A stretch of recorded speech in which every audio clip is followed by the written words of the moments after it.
ஆழ்வார் எம்பெருமானார் ஜீயர் திருவடிகளே சரணம். ஜீயர் திருவடிகளே சரணம்.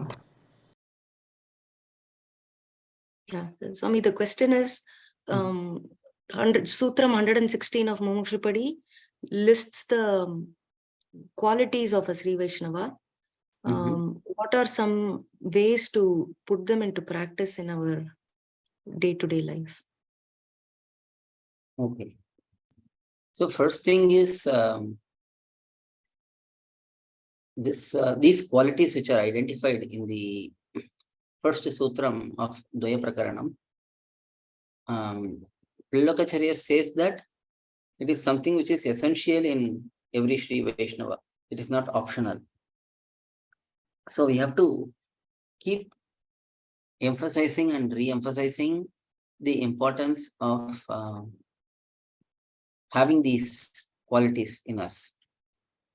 Starting with giving up attachment to towards all worldly engagements, worldly pleasures.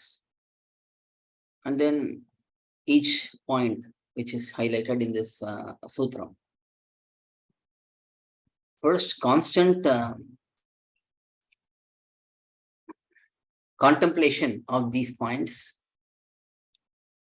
need to happen in each one of us. That is the first step, because we hear once and we understand that it is important, but then as we move on with other activities, our regular routine, we will think that, okay, it was something we heard and we'll forget about it. Only when we hear the same sutram another time, we will be reminded about that aspect. So constant contemplation of the sutram itself is very, very important, because this sutram is like very important sutram, which is like a lifeline for Sri Vaishnavas. And after contemplation, each aspect, we can see how to practically implement those. We can start with each point, and in each point, we see what is possible for us to do. For example,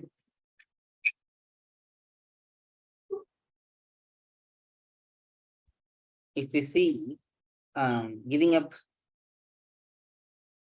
attachment towards all worldly engagements, along with the trace, we have to see in every opportunity.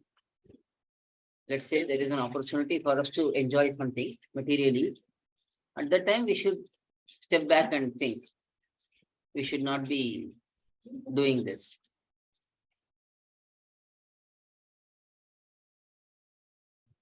So every time we are about to enjoy something materialistic, then we have to think whether it is necessary, whether it is something which matches our swarupam, and so on. So this is how, by constant contemplation, constant thought process, we put breaks to our routine. We are used to certain activities, certain enjoyment, pleasure, and so on. And when we are about to do those activities, we have to think about the related instructions from the Purvacharyas, and at least it will make us think twice. So that will at least put some breaks and make us think twice about engaging in such activities. The same thing can be applied for each one of the aspects. That is, considering Bhagavan as the refuge and being totally surrendered to him. So when we are, let's say, when there is a problem, we have to depend on someone. to get the problem solved. At that time, in the back of the mind, we should think, though we are forced to go to a particular person to solve this problem, it is really Bhagavan who is the only one who can solve our problem. He is the only refuge for us. At least in the mind level, we have to keep thinking like that. Sooner or later, we will fully understand that principle and will not worry about solving problems on our own or thinking that we can solve the problems on our own. So each aspect, before doing any activity, a little bit of contemplation, a little bit of thought process will certainly put some brakes on the activity which may be contrary to what our Purvacharyas have explained, especially what Pillalokacharya has explained as the essential list of qualities which are required in the Sri Vaishnava. So this is one way to look into it. And as we contemplate, as we keep on doing the same thing again and again, we will definitely get more confidence, faith in these principles, and we will progress. Alvar எம்பெருமானார் ஜீயர் திருவடிகளே சரணம், ஜீயர் திருவடிகளே சரணம். To learn such valuable information about our Sri Vaishnava Sampradaya, please download KOYIL, KOYIL app from Google Play Store or Apple App Store. Our website is koyil.org, KOYIL.org.